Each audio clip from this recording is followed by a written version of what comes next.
மாண்புமிகு தமிழக முதல்வர் டாக்டர் புரட்சி தலைவரின் ரத்தத்தின் ரத்தமான உடன்பிறப்புகளே, 5 கோடி தமிழ் மக்களின் உள்ளங்களை கொள்ளை கொண்ட ஒப்பற்ற தலைவர் நம் தலைவர். ஆம், அவரை புரட்சி தலைவர் என்பார், பொன்மான செம்மர் என்பார், எங்களின் தங்கம் என்பார், ஏழைகள் தெய்வம் என்பார், அள்ளி கொடுத்த வள்ளல் என்பார், அண்ணாவின் இதயக்கரி என்பார், மக்களின் திலகம் என்பார், மகுடம் தரிக்காத மன்னர் என்பார். இப்படி உள்ளம் உருக உருக, அன்பு வெள்ளம் பெருக பெருக, எல்லோராலும் பாராட்டப்பட்ட என் பாட்டுக்கு தலைவன், இந்த நாட்டுக்கு முதல்வன், சத்தியத்தாயின் புதல்வன், தருமத்தின் துணைவன், குண்டுக்கும் தன் தொண்டையில் குடியிருக்க இடம் கொடுத்த கோமான். அவன் அண்ணாவின் கொள்கை ஒரு சிறு வட்டாரத்திற்குள், ஒரு வட்டத்திற்குள், ஒரு தொகுதிக்குள், ஒரு மொழிக்குள் மற்றும் அடங்கிவிடக்கூடிய ஒன்றல்ல.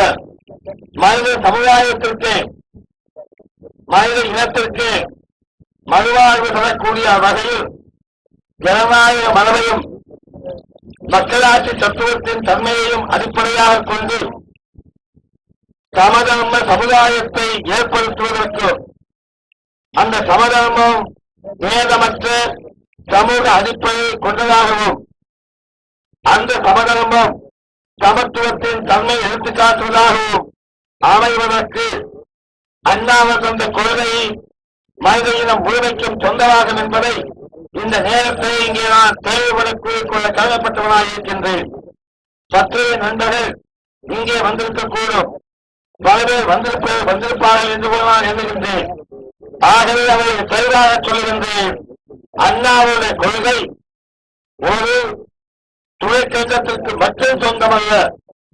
மனித இனம் வாழ்கின்ற இடங்களில் எங்கெங்கே இருக்கின்றனவோ, மனித உயிர்கள் வாழ வேண்டிய இடங்கள் எங்கெங்கே இருக்கின்றனவோ, மனித சமுதாயம் எங்கெங்கே மறுமலர்ச்சி காண வேண்டும் என்று அக்கறைப்படுகின்றனோ, எங்கெங்கே மனித சமுதாயம் வளர்ந்து நாட்டிற்கு நல்ல அரசியல் தத்துவத்தை பெற்றாக வேண்டும் என்று ஆசைப்படுகிறதோ, அங்கெல்லாம் அரசியல் சமதர்மமும் சமுதாயத்தில் சமத்துவம் ஏற்படுத்தப்படக்கூடிய அடிப்படை கொள்கையை அண்ணா அவர்கள் தெல்ல தெளிவாக தந்துவிட்டு சென்றிருக்கிறார்கள் என்பதையும், அதை நிறைவேற்றுவதை அக்கறை கொண்டுள்ள நாங்கள் எங்கள் கடமை செய்ய முன்வந்திருக்கிறோம் என்பதையும் நான் இங்கே அழுத்தம் திருத்தமாக சொல்லிக் கொள்கிறேன். பெருமை அடைகிறேன், மகிழ்ச்சி கொள்கிறேன். என் உள்ளத்திலே இருக்கின்ற உணர்ச்சியை சேர்த்து சொன்னால் ஊருக்கு புலகாங்கிட வருகிறேன். அந்த நேரத்தில் தான், அந்த வகையில் தான், அந்த சுற்றுச்சாட்டுத்தான் தேர்தலை நோக்கி நாம் நிறைவேற்றிக் கொண்டிருக்கின்றோம். தேர்தல் என்று வரும் நமக்கு தெரியாது, தேர்தல் எப்போது வரும் நமக்கு தெரியாது. ஆனால் தேர்தல் வராதா என்று கேட்டால் நான் அடித்து சொல்லுவேன், யாரையும் அல்ல, கொள்கையை அடித்து சொல்லுவேன், அழுத்தமாக சொல்லுவேன். கட்டாயம் ஜனநாயகம் என்ற ஒரு நாடு இருந்தால் தேர்தல் வந்தே தீரும். ஒரு இடம் கூட கிடைக்காது என்று சந்தேகப்படுகிற கருணாநிதிகளே சொல்லுகிறார்கள், நாங்கள் தேர்தலுக்கு தயார் என்கிறார்கள். இந்துக்களே மாபெரும் தோல்வியை சந்தித்த பிறகு சொல்லுகிறார்கள், தமிழகத்திலே தேர்தலுக்கு நாங்கள் தயார் என்கிறார்கள். பொதுவிலே 28 இடங்களிலே போட்டியிட்டு 2 இடங்களை பெற்ற கருணாநிதி கட்சி நண்பர் தலைவர் சொல்லுகிறார், தமிழகத்திலே நாங்கள் போட்டியிட தயார் சொல்லுகிறார். கோவையிலே எத்தனையோ லட்சம் பணம் செலவு செய்த பிறகு, அதிகாரத்தை வைத்து நண்பர்களை அடித்து துன்புறுத்திய பிறகு, நம்முடைய எழுத்து பணிகள் எல்லாம் சூழாக நொறுக்கப்பட்ட பின்னும், வழக்குகள் போடப்பட்ட பின்னும், என்னை அந்நியன் என்று சொல்லிய பிறகு, அங்கே மிகப்பெரிய தோல்வியை சந்தித்த கருணாநிதி அவர் சொல்லுகிறார்கள், தேர்தலுக்கு தயார். 6 மாதம் அண்ணா திராவிட முன்னேற்ற கழகம் துவங்கி 6 மாத காலத்தில் திண்டுக்கல் பகுதியில் அமைப்புகளே கிடையாது என்று கருணாநிதி மட்டுமல்ல, இந்திய பேரரசைச் சேர்ந்த பெரிய பெரிய மந்திரிகள் எல்லாம் வந்து சொன்னார்கள், அண்ணா திராவிட முன்னேற்ற கழகத்திற்கு அமைப்பு எங்கே, சட்ட விதிமுறைகள் எங்கே, கொள்கையை வெளியிட்டு விட்டார்களா என்றெல்லாம் கேள்வி கேட்டவர்கள் அவரெல்லாம் ஒருங்கிணைந்தல்ல வெவ்வேறு கோணத்திலிருந்து அதிமுக கழகத்தை எதிர்த்த நேரத்தில் ஒரு சில அதிகாரத்தில் இருக்கின்றவர்கள் அவர்களை நண்பர்கள் சொல்லுகின்றார்கள், அந்த ஒரு எம்பி சீட்டிற்கு நாடாளுமன்ற இடத்திற்கு ஏறத்தாழ 20 லட்சம் ரூபாய் செலவழித்தோம் என்று சொல்கிறார்கள். நம்மிடம் அந்த காசு இல்லை. அண்ணா சொல்லுவது போல நான் சொல்ல மாட்டேன், அந்த திறமை எனக்கு கிடையாது. ஆனால் நமது உள்ளத்தில் அந்த இடமும் இன்றும் எப்பொழுதும் களங்கம் இருக்காது இல்லை. நாம் மக்களை நம்புகிறோம். அங்கே போய் சொன்னார்கள், அந்நியனுக்கு ஓட்டு போடாதீர்கள். திண்டுக்கல்லிலே போய் கருணாநிதி கட்சியினர் பேசினார்கள். டெல்லி பேரரசை சேர்ந்தவர் சொன்னார்கள், அதிமுக கொள்கை பற்றியா விளக்கம் சொல்லி அவர் ஏற்றுக்கொள்ள வலியுறுத்தா என்றால் இல்லை என்று சொன்னார்கள். அமைப்புகள் எங்கேயாக இருக்கின்றனவா, வெளியிட்டு விட்டார்களா இல்லை என்று சொன்னார்கள். இன்னொருவர் சொன்னார், என்னை அந்நியன் என்றே சொல்லிவிட்டார். என்னை வைத்து பணம் இருக்கலாம், என்னை வைத்து பணம் சம்பாதிக்கலாம், என்னை பொருளாதார ஏற்றுக்கொள்ளலாம், என்னை சட்டமன்ற உறுப்பினராக ஏற்றுக்கொள்ளலாம், தமிழகத்திலேயே அதிகமான வாக்குகள் பெற்றவன் எம்.ஜி. ராமச்சந்திரன் என்ற நிலைமையை சொல்லலாம். கொடுத்து கொடுத்து கை சிறந்ததால் தான் கங்கை என்று பெயர் வந்ததோ என்று கருணாநிதி சொன்னார். அப்பொழுதெல்லாம் என்னை அந்நியன் என்று தெரியவில்லை. மறுநாட்டு இளவரசியில் அவருக்கு நான் ஏற்பாடு செய்து கொடுத்தேன் உரையாடல் எழுத, அப்போது என்னை அந்நியனாக தெரியவில்லை. நான் வாடகை எடுத்து அங்கே குடியிருந்த கோவையில் என்னோடு இருந்து வாடகை கொடுக்காமல் தங்கியிருந்தாரே, அன்று என்னை அந்நியனாக அவருக்கு தெரியவில்லை. இப்படிப்பட்ட பல்வேறு பிரச்சனைகளை நான் சொல்லி என்னை பெரியவனாக்கிக் கொள்ளவும், நான் ஏதோ பெரிய தர்மதாரி என்று சொல்லிக் கொள்வதற்காக சொல்லவில்லை. இதையெல்லாம் சொல்லாமல் அங்கே நான் அந்நியனுக்கு ஓட்டு போடாதீர்கள் என்று அவர் சொன்னபோது நானும் அதே சொன்னேன். என்னை நீங்கள் அந்நியன் என்று கருதினால் வாக்குகள் அளிக்க வேண்டாம் என்று சொன்னேன். அந்த மக்கள் அங்கே தேவர்கள் மக்கள் பெருவாரியாக இருக்கிறார் என்பது உங்களுக்கு தெரியும். அப்படி இருந்தும் அவர் யாரையும் ஏற்றுக்கொள்ள மறுப்பவர் என்று எல்லோருக்கும் தெரியும். அவர் இதய தெய்வமாக முத்துராமலிங்க தேவர் மட்டுமே அவர் கொண்டிருந்தார், நம்பியிருந்தார் என்பதை உலகம் அறியும். அங்கே போனேன். பல இடங்களுக்கு போன போது அந்த அவர்கள் தெய்வமாக கருதிய அவருடைய படத்தையும் என்னை அவருடைய உடன்பிறப்பாக கருதி என் படத்தையும் வைத்து ராமச்சந்திரன் அந்நியன் அல்ல, முத்துராமலிங்க தேவர் வாரிசு என்று சொன்னார்கள் என்பதை நான் இங்கே மகிழ்ச்சியோடு சொல்லிக் கொள்கிறேன். தாழ்த்தப்பட்ட மக்களை சந்திக்கின்றேன். அங்கே சொல்லுகிறார்கள், ராமச்சந்திரன் என சொந்தக்காரன். நகரத்தார் வகுப்பதை சந்திக்கின்றேன். அவர் சொல்லுகின்றார்கள், என்னுடைய உடன்பிறப்பு ராமச்சந்திரன். நாயுடு வகுப்பாளர்காரர்கள் இவர் எங்கள் வீட்டு பிள்ளை என்று சொல்லுகின்றார்கள். இதை நான் அழகுக்காக சொல்லவில்லை, ஆடம்பரத்திற்காக சொல்லவில்லை. அப்படி நான் வளர்க்கப்பட்டிருக்கிறேன், அவர் அண்ணாவார் என்று திட்டவட்டமாக நான் சொல்லிக் கொள்ள விரும்புகின்றேன். இப்படியெல்லாம் கருணாநிதி அவர்கள் அங்கே பேசிய பிறகு கிடைத்த வாக்குகள் அவர்களுக்கு 90,000. கையிலே பணம் இல்லாமலும் டீ குடிப்பதற்கு தொண்டர்களுக்கு கொடுக்க கூட பணம் இல்லாமலும் தேர்தல் நடந்த அந்த நேரத்தில் 2,60,000 வாக்குகளை திண்டுக்கல் தொகுதியிலே தேர்தலிலே அதிமுக அந்த வாழ்கின்ற மக்கள் வாக்களித்தார்கள் என்றால், அதற்கு பிறகும் கருணாநிதி அவர்கள் தேர்தலுக்கு தயார் என்று சொல்கிறார்கள் என்ற எண்ணி அவர் கூட இருப்பவர்களை பார்த்து நான் அவதாபப்படுகிறேன். இன்னமும் தன் நண்பர்கள் எல்லாம் ஏமாற்றிக் கொண்டிருக்கிறார். அவர் ஏன் ஏமாறுகிறார்களோ எனக்கு தெரியவில்லை. 3 ஆண்டுகளுக்கு முன்னால் சொன்னேன், மக்களிடம் வாக்குகளை கேட்கும்போது உங்கள் பணம் காப்பாற்றப்பட வேண்டும், உங்கள் வாக்கின் பண்பாட்டு அமைப்பு காப்பாற்றப்பட வேண்டும், உங்களுடைய நேர்மையான சமூக வாழ்க்கை உறுதி செய்யப்பட வேண்டும், உங்கள் குழந்தை குட்டிகளுக்கு எதிர்காலத்தில் வாழ்வதற்கு உத்தரவாதம் தரப்பட வேண்டும். யார் யாரோ சொந்தக்காரராகின்றார்கள், யார் யாரோ உரிமை உள்ளவராகின்றார்கள். ஆகவே அண்ணா திமுக என்று நான் சொல்லவில்லை, அண்ணாவின் திமுக அந்த வாக்களிலிருந்து 71ஆம் ஆண்டு கேட்டோமே, நாம் என்னென்ன சொன்னோம் என்பதை நீங்கள் சிந்தித்து பார்க்க வேண்டும். அவைகளெல்லாம் சொல்லி வாக்குகள் பெற்று அண்ணா 134 இடமாக இருந்ததை அண்ணாவிற்கு பிறகு அண்ணா 2 ஆண்டு காலம் ஆட்சி நடத்துவதற்கு விரைவாக மக்கள் நம்பிக்கை அதிகமாக உண்டாக்கிக் கொண்டு அதை தொடர்பாக தமிழாக என்று நம்பி 134 இடங்களை ஏறத்தாழ 183 இடங்களாக ஆக்கி தந்த தமிழக மக்களுக்கு ஆட்சிக்கு வந்தவர்கள் துரோகம் செய்கிறார்கள் என்று மக்கள் சந்தேகப்படுவதை நான் எடுத்துச் சொன்னேன். குடிசையிலே இருந்து போனவர், அங்கே பதவிக்கு போனவர்கள் கோபுரம் போன்ற மாளிகை கட்டுவதை மக்கள் கண்டார்கள்.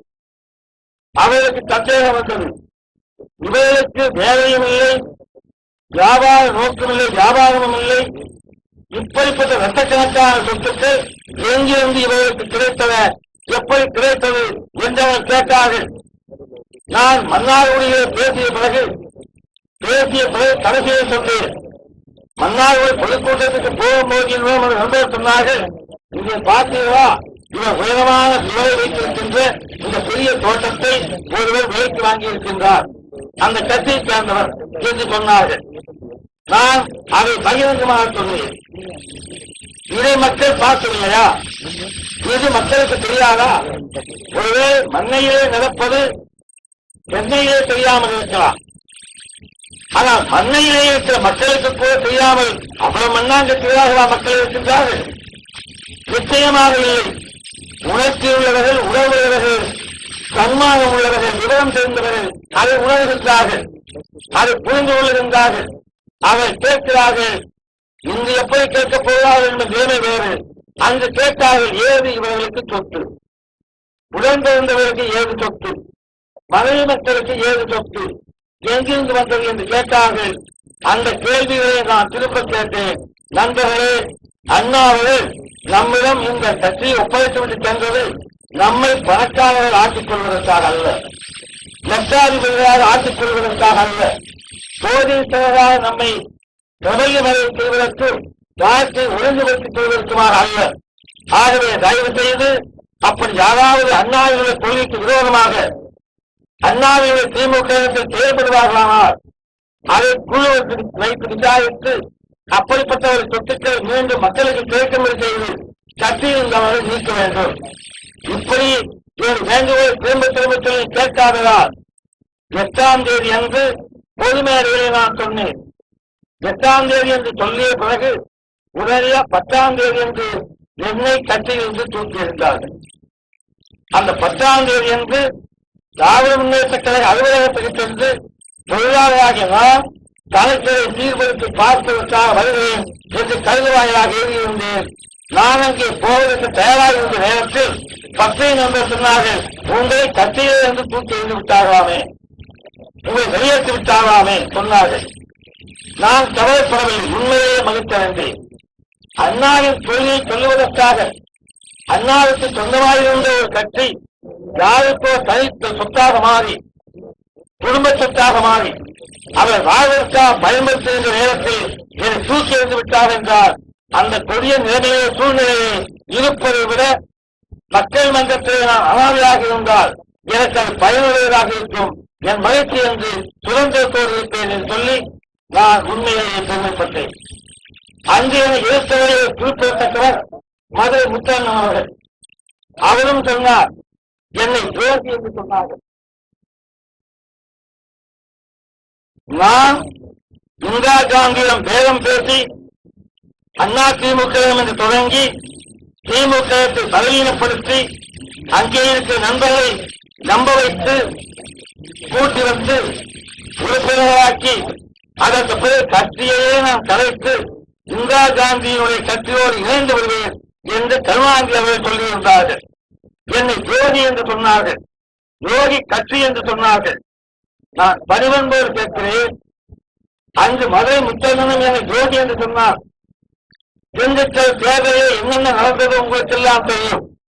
அப்படி இருந்தும் இன்றையும் மதுரை முத்தரசன் அவர்கள் 2 நாட்களுக்கு முன்பு அதே கட்சியிலிருந்து வெளியேறி ராஜினாமா செய்துவிட்டு ஒரு அறிக்கை வெளியிட்டிருக்கின்றார்கள்.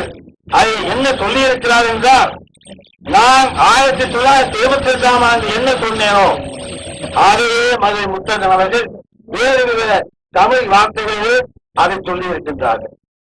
கருணாநிதி சர்வாதிகாரி ஆகிறார். நான் அங்கு அதை சொல்லவில்லை.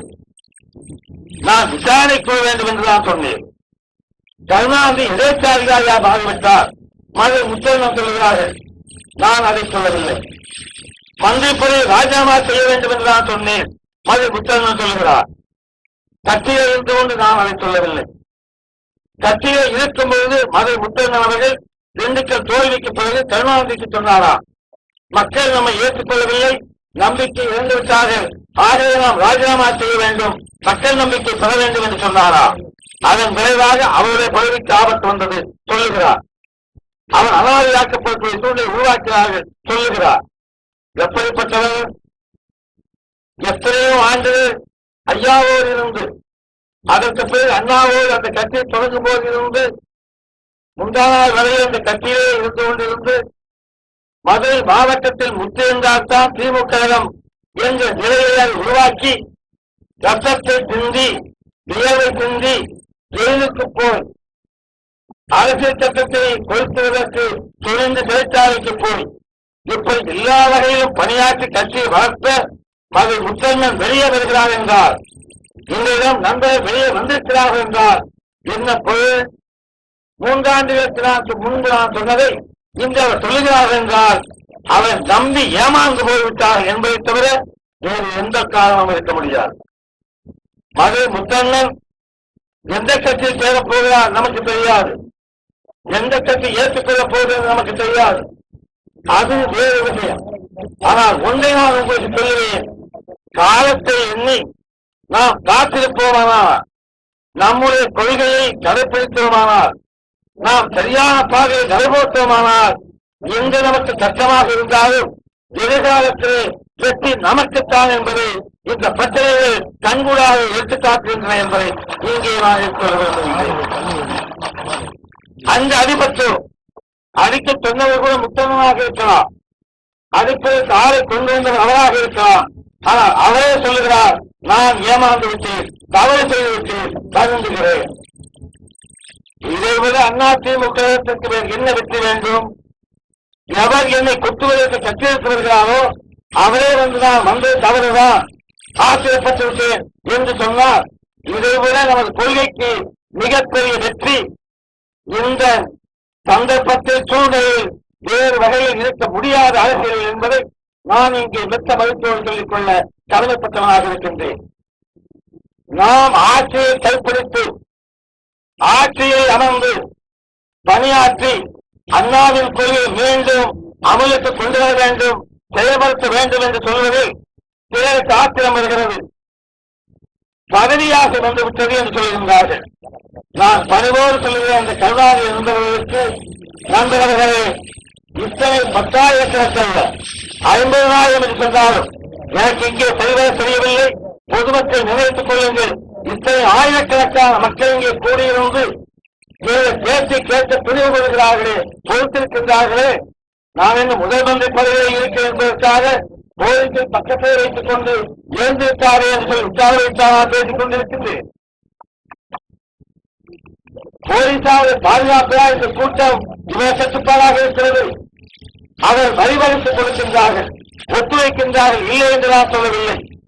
ஆனால் என்னென்ன கேள்விகள்? இங்கே கூட்டம் போடலாமா என்றால் இங்கே வேண்டாம், இன்னொரு இடத்தில் போடுங்க சொல்லுகிறார்களா? ஏனையா என்றால் மேலே இருந்து காட்டீர்கள். அவர் சொல்லிவிட்டு சொல்லுகிறார், தயவு செய்து வெளியே சொல்லாதீர்கள். நாம் வெளியே சொல்லாமல் இருக்க முடியுமா? நான் தான் முதலிலே சொன்னேனே, மனமிட்டு பேசப் போகிறேன். எங்கெல்லாம் இவர் துன்பப்படுகிறார்கள் அரசியலே இருக்கின்றவர் அல்ல, ஆட்சியிலே நிர்வாகத்தில் இருக்கின்றவர்கள் மனம் நொந்து போகின்றார்கள். ஓமேத்தாவும் சொல்லுகின்றார் கருணாநிதி அவர்கள், நாங்கள் கட்சி வேறு பார்க்காமல் இங்கே ஆட்சி நடத்திக் கொண்டிருக்கின்றோம், அங்கே சொல்லுகின்றார், நான் பணிவோடு கேட்கின்றேன், இதற்கு பொருள் என்ன? எங்கெங்கே நான் போகிறேன், எங்கெங்கே கூட்டம் போட போகிறோம் வந்து கேட்கிறார்கள். எந்த பாதையில போகிறார் கேட்கிறார்கள். ஏனையா பாதுகாப்பு கொடுப்பதற்காக அல்ல, இவரையெல்லாம் நான் மேலும் பேச சொல்லியாக வேண்டும். எங்களுக்கு பாதுகாப்பு கொடுப்பதற்காக இப்படி சொல்லியிருக்கின்றார்கள் என்றால் உண்மையிலேயே பொதுவான உணர்வோடு, நியாய உணர்வோடு, தர்ம நியாயத்தின் அடிப்படையோடு ஆட்சி நடத்துகின்றார்கள். ஆட்சியாளர்களுக்கு அடிப்படையை இருக்கின்ற தங்கே இருக்கின்ற நிர்வாகிகளை பயன்படுத்திக் கொள்கின்றார்கள் என்று கொள்ளலாம். ராமச்சந்திரனும் எஸ்டேசவனும் நண்பர்களும் எந்தெந்த பாதையை போகிறார்கள் என்று சென்னையிலே இருக்கின்ற மேலிடம் ஏனையா அப்ளாக்கை கொள்ள வேண்டும்? என்ன திட்டம் தீட்ட முடிவெடுத்திருக்கின்றீர்கள்? காற்றோடி என்பது சர்வசாதாரணமாக இருக்கின்றது. கொலை செய்யப்படுவது என்பது விளையாட்டுக்கரையில் வைத்துக் கொண்டு குழந்தைகள் விளையாடும் பொழுது தொழுவாக அதுவோ சுட்டுத் தருவதற்கு கூட இந்த நாட்டில் வாய்ப்பு கிடைத்திருக்கிறது. நீங்கள் கேட்டிருப்பீர்கள், உலகாவில் சுகுமாரன் கொலை செய்யப்பட்டான், அவனும் அவன் தந்தையும் போய்கொண்டிருந்த பொழுது கொல்லப்பட்டார்கள், சுடப்பட்டார்கள். ஏறத்தாழ 2 ஆண்டுகள் ஆகிவிட்டது. இன்னும் குற்றப்பத்திரிகை தாக்கல் செய்யவில்லை. குற்றவாளிகளை தேடிக் கொண்டிருக்கின்றார்கள். ஒரு பதத்தில் நல்ல உரையாடல் எழுதியிருந்தார் கருணாநிதி அவர்கள், ஓடுகிறேன் ஓடுகிறேன் ஓடிக்கொண்டே இருக்கிறேன் என்று, தேடுகிறேன் தேடுகிறேன் தேடிக்கொண்டே இருக்கிறேன் என்று. அதுபோல் அந்த ஆட்சியிலே அவர் தலைமையிலே இருக்கின்ற போலீஸ் நிர்வாகம் தேடத்திலே அந்த குற்றவாளிகளை தேடுகிறார்கள் தேடுகிறார்கள் தேடிக்கொண்டே இருக்கிறார்கள். 2 ஆண்டு காலமாக தேடுகிறார்கள். பாவம்.